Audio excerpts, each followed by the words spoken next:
Amara had always dreamed of this day. The sun was bright over Lagos, and the university grounds buzzed with music, laughter, and families dressed in their best clothes. She stood in her neatly pressed gown, her cap balanced carefully, her heart full of pride. Every late night of studying, every weekend she spent selling handmade bracelets on the roadside, every child she tutored to afford her tuition. It had all led to this moment. Today was her graduation day. But while her classmates' families clapped and cheered, Amara's own father, Chaik, sat stiffly with a frown carved into his face. He had never believed in her education. To him, school was a waste of time for a young woman. Over the years, he often told her she should marry early instead of throwing money away on books. Amara had learned to ignore his harsh words, but a small part of her still longed for his approval. When her name was called, her relatives clapped politely. Amara turned toward the crowd, hoping for a smile from her father, even the smallest nod of pride. Instead, Chaik leaned back in his chair and sneered loud enough for others around him to hear. "This degree means nothing." His voice carried through the row, sharp as a blade. Amara's chest tightened. She felt her joy shrink under the weight of his words. Around her, classmates' families whispered, some casting pitying glances. Amara forced herself to keep smiling, but inside she was burning, hurt, humiliated, and quietly determined never to let her father's scorn define her. Before the cap and gown, before the stage and applause, there were years of quiet struggle that no one truly saw. Amara's journey was not lined with comfort. She was the kind of young woman who lit candles at night to study when the power went out, who stayed awake long after her neighbors were asleep, her eyes heavy, but her heart stubborn. She wanted an education, not just for herself, but as proof that her dreams were worth something. Money was always the wall standing in her way. Her father, Chaik, refused to pay a single naira toward her school fees. He would shake his head and mutter that she was wasting her youth. "Books won't feed you," he said often. "A husband will." Each time he said it, Amara swallowed her anger, storing it deep inside, because she knew arguing would only bring more insults.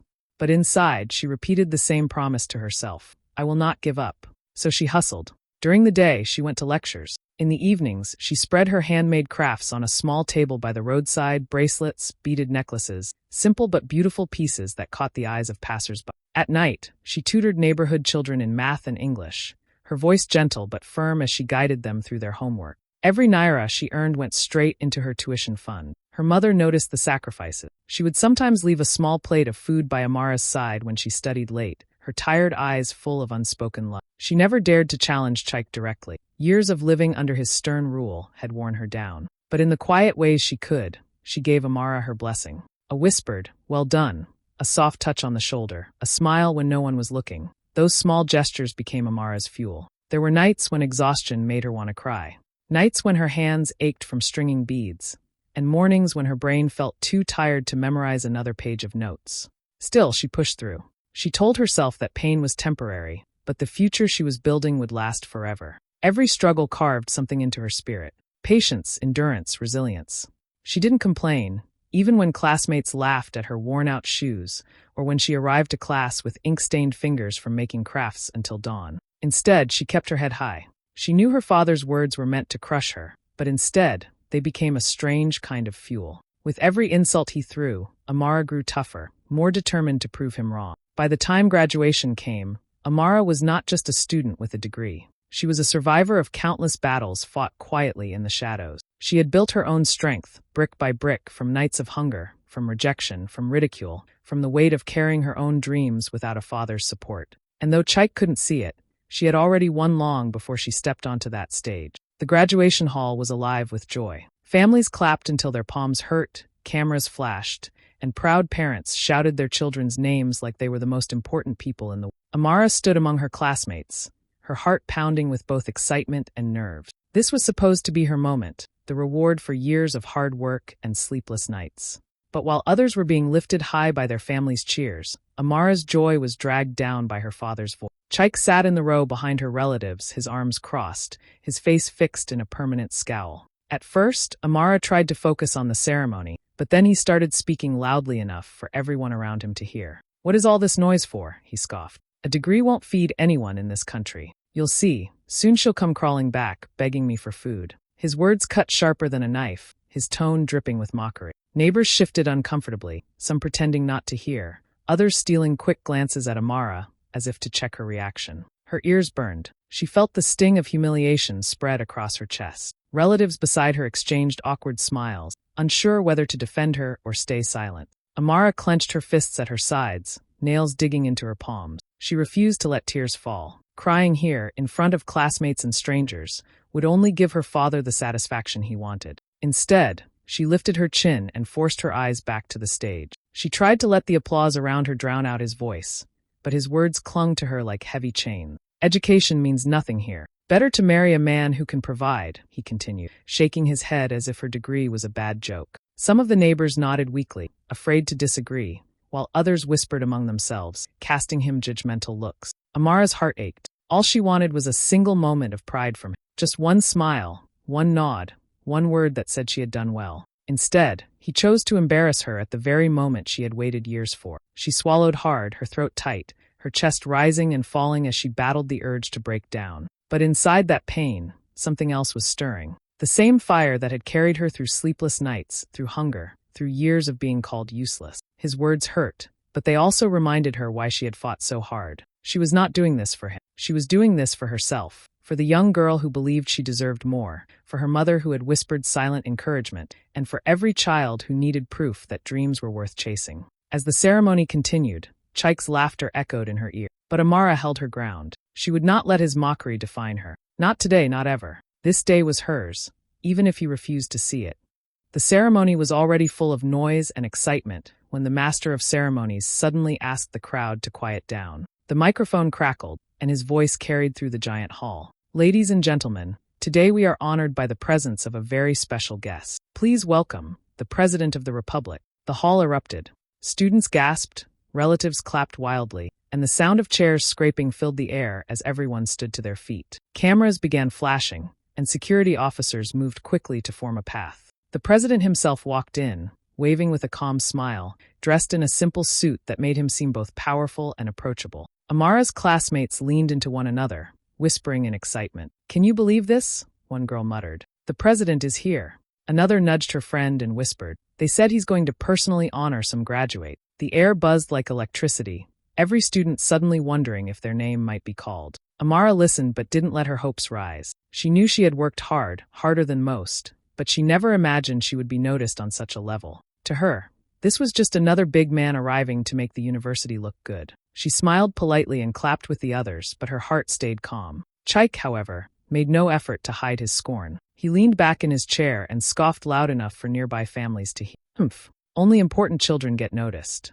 Children of ministers, politicians, and rich men. Not roadside sellers like her." His words fell like sour notes in the middle of the joyful music around them. Some neighbors frowned but said nothing. Amara pretended not to hear him, though the sting of his dismissal pressed against her chest. She had grown used to his voice dragging her down, but it still hurt, especially now, when everyone else was full of hope and celebration. She told herself to stay focused on the moment, not on him. On the stage, the MC continued, his voice rising with pride. "Today, the president is not here just as a guest, but to honor a few exceptional graduates whose work has made an impact beyond this university." Students whispered even louder now. Excitement bubbled in the air like soda fizzing over a glass. Some people even started speculating names out loud, pointing to the students they thought were most likely. Amara smiled at her friends' guesses, but didn't think twice about herself. She had no powerful connections, no wealthy family behind her. How could she possibly be among those chosen? She kept her eyes on the stage, her hands folded tightly in her lap, her mind steady. Beside her, Chaik muttered again, "Watch. You'll see. It's not for people like you." He chuckled, convinced of his own words. But life, as Amara was about to learn, had a way of silencing even the loudest doubters. The MC adjusted the microphone, his voice rising with excitement. "And now we begin the special recognitions. These graduates have shown extraordinary work and have made contributions that will shape the future of our nation." The crowd leaned forward, eager to hear the names. One by one, students were called. Families screamed with pride, cameras clicked nonstop, and the applause rolled like thunder. Amara clapped politely for each student, genuinely happy for them, but she felt no reason to expect her own name. She sat quietly, her gown neat, her cap tilted just right, her heart calm. Then the MC paused, looked down at his card, and spoke clearly into the microphone. "Next, we honor a young woman whose research on sustainable farming has been described as groundbreaking. She is proof that determination can break barriers. Please welcome Amara Chaik." The hall froze. For a split second, the air itself seemed to stop moving. Amara's mouth fell open slightly. Did he just say my name? Then the silence broke into roaring applause. Families clapped, classmates shouted, and the sound grew louder and louder until it felt like the entire hall was shaking. Cameras turned toward her, flashes bursting like fireworks. Amara stood slowly, her legs trembling but her face glowing with disbelief and pride. As she walked to the stage, everything felt like a dream. The crowd cheered her on, and strangers smiled at her as if they had always known her story. When she reached the steps, the president himself extended his hand with a warm smile. "Congratulations, Amara," he said as he clasped her hand firmly. "Your research on sustainable farming is exactly the kind of innovation this country needs. You should be very proud." His words sank into her like sunlight, filling all the empty spaces where doubt used to live. Amara's chest swelled. She nodded respectfully, her voice steady despite the storm of emotions inside her. "Thank you, sir." The president posed beside her as cameras flashed nonstop. Applause rolled again, echoing off the walls. Her classmates cheered her name, chanting it like a song. For once, Amara was not the quiet girl struggling in the shadows. She was the center of the moment, standing tall with the nation's leader praising her work. And in the audience, Chaik sat frozen. His mouth, usually quick to spit insults, hung slightly open. His mocking smile had vanished, replaced with disbelief. The same neighbors who had heard his jeers earlier were now clapping proudly for Amara, sneaking glances at him with a mix of judgment and satisfaction. He shifted uncomfortably, realizing the stage had flipped. For Amara, the humiliation of earlier melted away. Standing there, under the lights, hearing the crowd cheer her name, she felt something powerful: validation, freedom, triumph. Her father's words no longer mattered. The world had just seen her worth, and nothing could erase that. As the applause thundered on, Amara stood on stage, her heart racing, her hands still tingling from the president's handshake. She smiled for the cameras, soaking in the moment she had earned through sweat and sacrifice. But down in the crowd, another story was unfolding. Chaik, the man who had spent years mocking her every step, was no longer laughing. His lips, once curled in a sneer, had fallen flat. His mocking smile had drained away like water slipping through fingers. He blinked as if trying to convince himself he hadn't heard correctly. "Amara? My Amara? The one I called useless?" The neighbors who had once chuckled at his cruel jokes now clapped loudly for him. Some of them leaned toward each other, whispering with raised brows, casting side eyes at Chaik. Their looks carried judgment, the kind that pierced deeper than words. For years, many of them had nodded along to his insults, either out of fear or habit. Now, in this moment, their applause wasn't just for Amara. It was also a quiet rebuke against him. Chaik shifted in his seat, suddenly aware of how small he felt. His chest tightened. He had expected this ceremony to prove him right, to show his daughter's efforts were meaningless. Instead, he was watching the president of the republic honor her in front of the entire hall. His daughter, the same one he had told would beg him for food, was being celebrated by the highest office in the land. For the first time in his life, Chaik had no words. His tongue, usually sharp and quick, felt heavy. He could only sit there, stunned, as the applause continued to rise like waves crashing over him. He thought about every time he had dismissed her, every insult he had thrown, every time he told her to give up. The memory of those words now felt like stones pressing against his chest. Meanwhile, Amara lifted her chin, her smile calm and steady. She could feel his silence, even from the stage. For years, his voice had been the loudest in her world, cutting her down whenever she dared to rise. But in this moment, she was the one who held the power. She was the one shining under the lights, and he was the one shrinking in the shadows. When she walked back to her seat, the applause followed her like a crown. Relatives beamed with pride, neighbors clapped harder, and even strangers smiled warmly at her. But Chaik remained frozen, staring at her as if seeing her for the first time. And for Amara, that silence was sweeter than any cheer. She didn't need his praise anymore. The balance had shifted. The daughter he had tried to silence now stood taller than his doubt, his scorn, his pride. For the first time in her life, Amara saw him quiet, and in that quiet, she finally felt free. The ceremony ended, but Amara's day was far from over. As soon as she stepped down from the stage, she was surrounded. Reporters rushed forward, microphones flashing with logos from different TV stations. Cameras zoomed in, lights followed her every move. "Miss Amara, how do you feel right now?" one reporter asked breathlessly. "What inspired your research?" another pressed in. She blinked, almost overwhelmed, but then she smiled, calm and composed. This was the moment she had dreamed of without even knowing it. "I feel grateful," she said softly, her voice steady despite her racing heart. "I wanted to create something that could help our farmers, something simple and affordable that can improve lives. That was my motivation." The president himself soon joined the cluster, his presence commanding the space. He placed a hand lightly on her shoulder, and turned to the cameras. This young woman is proof of what resilience and determination can achieve. Her project on sustainable farming will receive government funding, so it can be expanded nationwide. Young women like her are the pride of this nation. The words sent another wave of applause rippling through the hall. Amara felt her chest tighten with emotion, but she held herself tall. It was no longer about surviving her struggles. It was about standing as an example that dreams, no matter how small they seem at first, can grow to touch the world. Clips of the moment spread quickly online. Videos of her shaking hands with the president flooded social media. Hashtags with her name began trending, and people shared her story again and again. The girl whose father mocked her is now the nation's pride, one caption read. Another said, from selling bracelets to shaking hands with the president, Amara's story is the definition of perseverance. In neighborhoods across Lagos, young girls watched her interviews on TV, their eyes wide with hope. Mothers pointed her out to their daughters, saying, look at her. If she can do it, so can you. Strangers who had never met her spoke of her, as though they knew her personally. Amara's phone buzzed nonstop with calls and messages. Old classmates congratulating her, former customers who once bought her handmade crafts sending their pride, even teachers from her childhood schools writing to say how honored they felt. And somewhere in the crowd, Chike stayed quiet. He had no witty remark this time, no sharp words to drag her down. The whole country was now praising the daughter he had spent years mocking. She didn't look his way anymore. She didn't need to. For Amara, this was bigger than her father, bigger than her pain. She had become a symbol of hope, her name carried by the voices of many. And as the cameras kept flashing, she finally realized her story now belonged to more than just her. It belonged to everyone who needed proof that resilience wins. The house was not the same when they returned from the ceremony. Normally, family gatherings ended with Chike's loud voice dominating the room,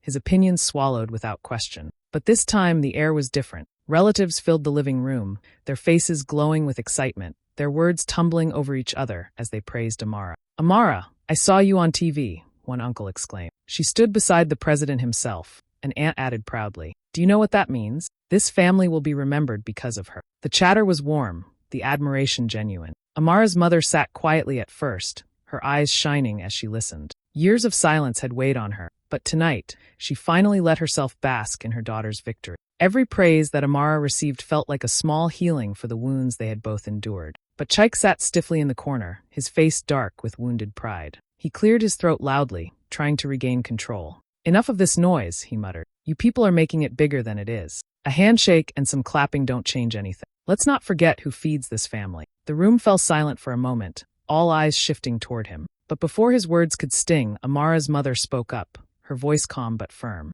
Chike, stop. For years you called her a waste, said she would amount to nothing. Now the whole nation sees her worth. Why can't you?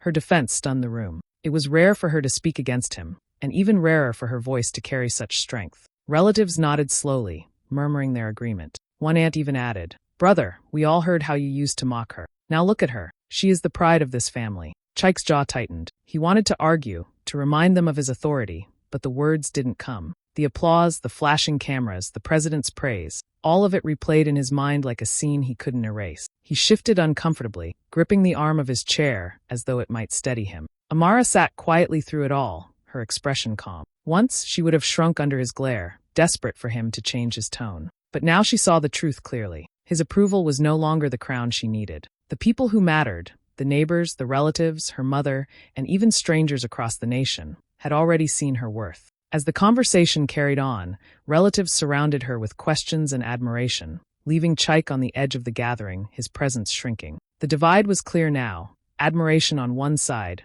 wounded pride on the other. Amara looked at her mother, who gave her a proud smile, the kind that said, you don't need him anymore. And in that moment, Amara knew she had finally broken free. Her father's validation, once the heaviest chain around her neck, was no longer part of her story. She had her own voice, her own light, and it was enough.